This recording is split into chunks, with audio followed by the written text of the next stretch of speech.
నమస్కారం. ఇప్పుడు నేను చదవబోయే కథ 'ఒక్కేసి పువ్వేసి చందమామ'.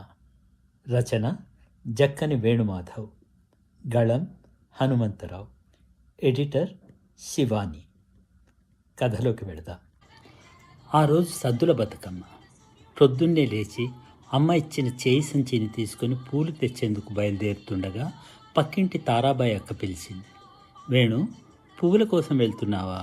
నాకు కూడా కొన్ని తీసుకురారా, బతుకమ్మ పేర్చాలి, చాలా సాధారణంగా అడిగింది.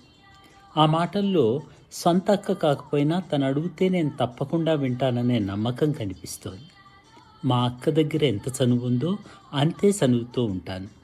వాళ్ళ ఇంటికి ఎప్పుడైనా పనున్నప్పుడు పోతే, వేణు ఏదైనా తింటావా అని అడిగి నా జవాబు కూడా వినకుండా ఏదైనా తినేందుకు పెడుతుంది అక్క. అక్క చాలా మంచిది. సరే అక్క, పరిగెత్తుకుంటూనే జవాబిచ్చాను. దారిలో మా వాడలో ఉండే లక్ష్మణ్ కనిపించాడు. వాడు పూల కోసమే బయలుదేరినట్టున్నాడు. చిరునవ్వుతో పలకరించుకుని ఇద్దరం కలిసి పూల వేటకై పోతున్నాం. ఎవరింట్లో పూలు కనిపించినా కొన్ని మా కొరకు తెంపుకుని సంచుల్లో వేసుకుని మరికొన్ని ఇంట్లో వాళ్ళకి ఇస్తూ పోతున్నాం. బంతి పూలు, చామంతి పూలు, రకరకాల పూలు ఎక్కడ కనిపించినా ఇద్దరం పంచుకుంటున్నామే తప్ప నాకే ఎక్కువ కావాలని నేను కానీ, వాడికే ఎక్కువ కావాలని వాడు కానీ అనుకోవట్లేదు. ఎవరింట్లోనైనా కావలసిన దానికంటే ఎక్కువ పూలు తెంపుకోవట్లేదు. అందరికీ పూలు కావాలి. అందరి బతుకమ్మలు అందంగా ఉండాలి. ఇద్దరం కలిసి దూరంగా ఉన్న మైదానంలోకి పోతే అక్కడ కొన్ని తంగేడు పూలు కూడా దొరికాయి. కావలసినన్ని పూలు తెంపుకుని ఇంటికి వచ్చాను. మా అమ్మ, తారాబాయి అక్క ఇంటి ముందు పూలమ్మే బండి దగ్గర పెద్ద పెద్ద ఆకులను, తంగేడు ఆకులు కావచ్చు, ఇంకా గునుగు పూలను కొంటున్నారు. అవి మా కాలనీలో దొరకవు. దాదాపు దట్టంగా ఉండే పొదల్లోనే దొరుకుతాయి. నేను తెచ్చిన పూలను చూసి మా అక్క చెల్లెళ్ళు చాలా సంబరపడిపోతున్నారు. చిన్న చెల్లెలైతే ఎగిరి గంతేస్తోంది. అమ్మ మెచ్చుకోలుగా నా భుజం తట్టింది. బతుకమ్మ పండుగ అమ్మాయిల పండుగ అయినా మగవాళ్ళు కూడా ఆ సంతోషంలో భాగం పంచుకుంటారు. ఆడవాళ్ళు బతుకమ్మలను పేర్చడంలో, ఆడడంలో పాల్గొంటే మగవాళ్ళు చెట్ల కొమ్మలు వంచి పూలు తెంపటం, ఆడవారికి తోడుగా ఆట వరకు పోవటం, ఇటువంటి పనులు చేస్తూ ఉంటారు. పిండి వంటలు కలిసి చేసుకుంటాం. ఇంట్లో వాళ్లకు నా వంతు సాయం చేయటం సంతోషంగా ఉంటుంది. అమ్మ అప్పటికే స్నానం చేసి మంచి చీర కట్టుకుంది. సాయంత్రం కొత్త చీర కట్టుకుంటుందేమో. అక్క చెల్లెళ్ళు కూడా మంచి బట్టలు వేసుకున్నారు. బతుకమ్మని పేర్చేందుకు అందరూ రెడీ అవుతున్నారు. వేణు, నువ్వు స్నానం చేసిరారా, వచ్చి ఉప్మా తిని మాకు సహాయం చెయ్యి. గునుగు పూలకు రంగులద్దాలి, మంచోడివి కదా, అమ్మ బుజ్జగిస్తున్నట్టు చెప్పింది. సరే అంటూ తొందరగా వెళ్ళి స్నానం చేసి ఆదరాబాదరాగా కొద్దిగా ఉప్మా తిని ముచ్చట్లు చెప్పుకుంటూ బతుకమ్మను పెంచేందుకు నేను రెడీ అయ్యాను. అంతా చాప మీద కూర్చుని బతుకమ్మను పెంచేందుకు కూర్చున్నాం. అమ్మ ఒక రాగి తాంబాలం, 2 పళ్ళాలు తీసుకొచ్చింది. వాటిని శుభ్రంగా కడిగి తెచ్చింది. మొదట పెద్ద పెద్ద ఆకుల్ని బాగా కడిగి తాంబాలంపై పెడుతోంది. కొద్దిగా చిన్న సైజు ఆకుల్ని కడిగి పళ్ళాలపై పెడుతోంది. వాటిపై తంగేడు కట్టల్ని పేర్చుతోంది. ఈలోపు అక్క, నేను గునుగు పూలకు పచ్చరంగు, నీలం రంగు, ఎరుపు రంగు అద్ది ఆరబెట్టాం. అమ్మ తంగేడు కట్టలపై రంగురంగుల గునుగు పూలను వరుసగా పెట్టసాగింది. పూల సైజును బట్టి ఒకదానిపై మరొక పువ్వును అమరుస్తోంది. మధ్య మధ్యలో నేను తెచ్చిన బంతి, చామంతి ఇంకా మరికొన్ని పూలను దాదాపు త్రిభుజాకారంలో జాగ్రత్తగా పెట్టసాగింది. తాంబాలం అలంకరిస్తున్న కొద్దీ బతుకమ్మ పెద్దదిగా తయారవుతోంది. పెద్ద బతుకమ్మను అమ్మ మోస్తుంది. పళ్ళాలలో ఉన్న చిన్న బతుకమ్మలు చిన్నవిగా ఉన్నా చాలా అందంగా తయారయ్యాయి. వాటిని మా అక్క చెల్లెళ్ళు పట్టుకుంటారు. నేను తెచ్చిన పూలు చాలా అవసరమయ్యాయి. మా అక్క నేను ఎంత జాగ్రత్తగా గునుగు పూలకు రంగులు అద్దుతున్నా చాప మీద అక్కడక్కడ రంగు చుక్కలు పడ్డాయి. అమ్మ కోపడలేదు. సాధారణంగా అమ్మ పెద్దగా కోపడదు. గునుగు పూలు, తంగేడు పూలు, చామంతి పూలు, బంతి పూలు, రంగురంగుల పూలతో త్రిభుజాకారంలో తయారయ్యాయి బతుకమ్మలు. వాటిపై పసుపు ముద్దతో తయారు చేసిన గౌరమ్మ తల్లిని పెట్టసాగింది అమ్మ. వీటి వెనకాల నా శ్రమ, మా అక్క చెల్లెళ్ళ నైపుణ్యం కనిపిస్తోంది. తినటానికి కొన్ని రకాల పిండి పదార్థాలు తయారు చేశాం అందరం కలిసి. గోధుమ రొట్టెల్ని చిన్న చిన్న ముక్కలుగా చేసి వాటిని బెల్లం పానకంలో ముంచి చిన్న చిన్న ముద్దలుగా తయారు చేశాం. మొక్కజొన్న పిండి కావచ్చు, ఆ పిండిలో కొద్దిగా చక్కెర కలిపి పొడిలా తయారు చేసాం. పొడిని సత్తుపిండి అంటాం. ఇంకా నువ్వుల పొడి, పుట్నాల పొడి కూడా తయారు చేశాం. ప్రతి దాంట్లో బెల్లం కలపటం వల్ల తీయగా రుచిగా ఉన్నాయి. ఈ సద్దుల పండుగ రోజున పెరుగన్నం ఇంకా పులిహార కూడా చేసుకుని పోతున్నాం. బతుకమ్మలను అందంగా పేర్చినాక అందరము భోంచేసి పిండి పదార్థాలను ఒక క్యారియర్లో పెట్టుకున్నాం. తర్వాత అమ్మ పెరుగన్నం పులిహార కూడా ఒక గిన్నెలో పెట్టింది. మళ్ళీ స్నానాలు చేసి తయారయ్యాం. అక్క చెల్లెళ్ళు కొత్త బట్టలు వేసుకున్నారు. నేను మాత్రం నా కొత్త బట్టల్ని 2 రోజుల తర్వాత వచ్చే దసరా పండగ కోసం ఉంచుకున్నాను. బతుకమ్మ అమ్మాయిల పండగ, దసరా మగవాళ్ళ పండగ. అమ్మ కొత్త చీర కట్టుకుంది. అమ్మ కొత్త చీర కట్టుకోవటం చాలా తక్కువ. ఎంత అందంగా తయారయ్యారు అమ్మ, అక్క, చెల్లెలు. అమ్మ నుదుటిపైన ఎప్పుడు చెమట కనిపించేది, కానీ ఈ పూట మాత్రం నుదుటిపై కుంకుమ బొట్టు. చక్కగా తలదూవుకుంది. ప్రతిరోజు కష్టపడే అమ్మలో ఏదో తెలియని అందం కనిపిస్తోంది. ఒక్క మాటలో చెప్పాలంటే అమ్మ అచ్చు పేర్చిన బతుకమ్మలా ఉంది. అక్క చెల్లెళ్ళు పేర్చిన చిన్న చిన్న బతుకమ్మల్లా కనిపించసాగారు. బతుకమ్మలను దేవుడి ఫోటో ముందు పెట్టింది అమ్మ. దీపాలు వెలిగించి అగరవత్తులు ముట్టించారు. మా బతుకులు బాగుండాలని ఆ బతుకమ్మలను, గౌరమ్మ తల్లిని వేడుకుంది అమ్మ. చాలా సంతోషంగా ఉంది ఈరోజు. అసలు అమ్మకు ఎక్కడి నుంచి వస్తుందో ఇంత శక్తి.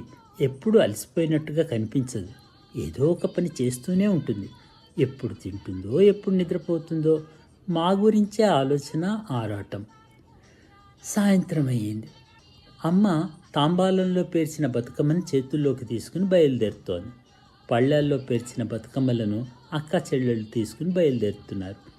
నేను తినే పదార్థాలున్న క్యారియర్ని మోస్తూ బయటికి వచ్చాను. ఒక్కొక్క ఇంటి నుంచి ఒక్కొక్క కుటుంబం బయటకు వస్తోంది. అందరి చేతుల్లో అందంగా పేర్చిన బతుకమ్మలు. కొందరు కొత్త బట్టలు వేసుకున్నారు, కొత్త చీరలు కట్టుకున్నారు. మరికొందరు శుభ్రమైన బట్టలు వేసుకున్నారు. అందరి ముఖాల్లో చిరునవ్వు మెరుస్తోంది. పక్కవారి చేతుల్లో ఉన్న బతుకమ్మలను కానీ, పక్కవారు వేసుకున్న బట్టలను కానీ చూసి పోల్చుకోవడం లేదు. ఒకరి బతుకమ్మలను ఒకరు చూసి సంబరపడిపోతున్నారు. ఎందుకో కొద్దిమంది ఫ్రెండ్స్ ఇళ్లలో వాళ్ళ అమ్మ, అక్క, చెల్లెళ్ళు బతుకమ్మ ఆడరు. వాళ్లకు బతుకమ్మ పండుగ ఉండదట. కానీ వాళ్ళలో చాలామంది మా బతుకమ్మల్ని చూసి ఆనందిస్తారు. ప్రసాదాలు ఇష్టంగా తింటారు. బతుకమ్మ ఆటను చూసి చాలా సంతోషిస్తారు. కొందరైతే వచ్చి ఆడతారు కూడా. కొద్దిమంది నాన్నలు నడవలేని చిన్న చిన్న పిల్లల్ని తమ సైకిల్పై కూర్చోబెట్టుకుని వస్తున్నారు. ముందొకరు, వెనకాల క్యారియర్పై ఒకరు సైకిళ్లను తొక్కకుండా నడిపించుకుంటూ అందరితో కలిసి వస్తున్నారు. దాదాపు 7-8 రోజుల నుంచి ఎవరి వాడల్లో వారే ఆడే బతుకమ్మలను ఈరోజు కాలనీ దాటి దూరంగా ఉన్న ఓ చెరువు దగ్గరికి తీసుకెళ్ళి ఆడుతుంటారు. ఆట అయినాక బతుకమ్మల్ని ఆ చెరువులోని నీళ్లలో కలుపుతారు. అక్కడ ఆడేందుకు కావలసినంత స్థలం ఉంది. మేమంతా నెమ్మదిగా ముచ్చట్లు చెప్పుకుంటూ నడుస్తున్నాం. మా కాలనీ దాటగానే గాంధీనగర్. దారిలో మా గుంపుల్లోకి బతుకమ్మల్ని పట్టుకుని వస్తూనే ఉన్నారు కొందరు మాకంటే ముందే ఉన్నారు. గాంధీనగర్ దాటి పెద్ద చెరువుకు చేరుకున్నాం. గుంపులుగా చేరి తమ బతుకమ్మల్ని మధ్యలో పెట్టి చుట్టూ గుండ్రంగా చప్పట్లు కొడుతూ తిరుగుతున్నారు. ఒక గుంపులో అందరూ పరిచయస్తులు కావాల్సిన అవసరం లేదు. ఎవరైనా వచ్చి గుంపులో చేరి ఆడుకోవచ్చు. వద్దనే వాళ్ళు ఉండరు. ఎక్కడ చూసినా అందమైన బతుకమ్మలు, వింటుంటే ఇంకా వినాలనిపించే బతుకమ్మ పాటలు. బతుకమ్మ ఉయ్యాలో అనుకుంటూ. ప్రతి గుంపులో ఒకరిద్దరు బాగా పాడుతున్నారు. మిగతా వాళ్ళు వాళ్ళని కాపీ చేస్తున్నారు. కొద్దిగా వంగి చప్పట్లు కొడుతూ మళ్ళీ వెనక్కి వెళ్ళి నిటారుగా నిలబడి మళ్ళీ కాస్త వంగి బతుకమ్మ ఉయ్యాలో అంటూ పాడుతుంటే చూస్తూనే ఉండాలనిపిస్తుంది. మా గుంపులో మా అక్క బాగా పాడుతుంది. మా అక్క పాట అయిపోగానే పక్కింటి భాగ్యక్క ఇంకో పాట అందుకుంది. ఒక్కొక్క పువ్వేసి చందమామ పాటను బట్టి స్టెప్స్ వేస్తున్నారు. పాట స్లోగా ఉంటే స్టెప్స్ స్లోగాను, పాట స్పీడ్గా ఉంటే స్టెప్స్ స్పీడ్గాను పడుతున్నాయి. ఇంచుమించు అందరూ ఒకేలా స్టెప్స్ వేస్తున్నారు. ఒక కొత్త స్టెప్ ఒకరు మార్చగానే మిగతా అందరూ ఆ స్టెప్ను కాపీ చేస్తున్నారు. అందరి ముఖాల్లో సంతోషమే, అలసట లేదు. ఇంత శక్తి ఎక్కడి నుంచి వస్తుందో. దాదాపు వారం క్రితం నుండే ఆడుతున్నారు. మా కాలనీలో 2 వాడల మధ్య కావలసినంత ఖాళీ స్థలం ఉంటుంది. మేము రోజు అక్కడ ఆడుకుంటాం. అక్కడ పెద్ద పెద్ద లైట్ స్తంభాలు ఉంటాయి. ప్రతిరోజు సాయంత్రం కాగానే ఓ లైట్ వేసే మామ వచ్చి లైట్లు వేస్తాడు. మళ్ళీ పొద్దున్నే లైట్లు ఆర్పేసిపోతాడు. ఒక పెద్ద బొంగు సాయంతో ఈ పనులు చేస్తూ ఉంటాడు. ఆ లైట్ల వెలుతురులో పెద్దవాళ్ళు చిన్నవాళ్ళు అందరూ కలిసి ఒకచోట గుమికూడి మధ్యలో బతుకమ్మలను పెట్టి చుట్టూ తిరుగుతూ ఆడుతూ ఉంటారు. చివరికి బావిలో కానీ నీళ్లలో కానీ వేస్తారు. దాదాపు అందరిళ్లలో ఆడవాళ్ళు ఏదో ఒక పని చేయాల్సిందే. బట్టలు కుట్టటము, బీడీలు చుట్టటము, దగ్గర ఊర్లలో పొలాల్లో రోజు కూలి పనులు చేయటము.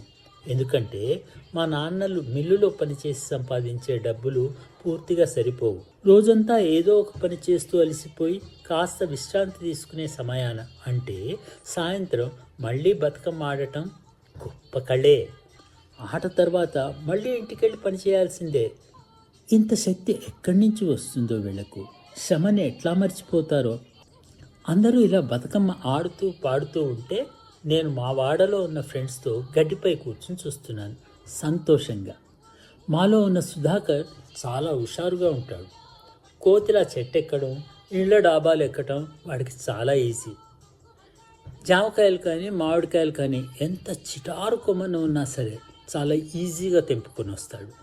ఎప్పుడు ఏదో ఒక జోక్ వేస్తూనే ఉంటాడు.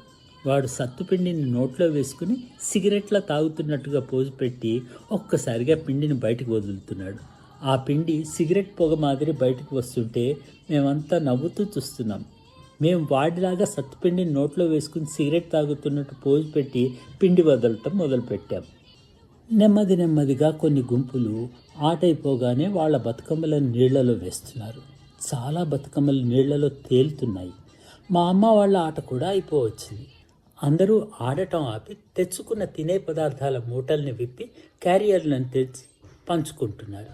బాగా అలసిపోయినట్టున్నారు. పెరుగన్నం, పులిహోర, సత్తుపిండి, నువ్వుల పొడి, పల్లీల పొడి ఒకరివి మరొకరికి పంచుకుంటూ తింటున్నారు. నేను కూడా వాళ్ళు ఇచ్చినవి తింటున్నాను.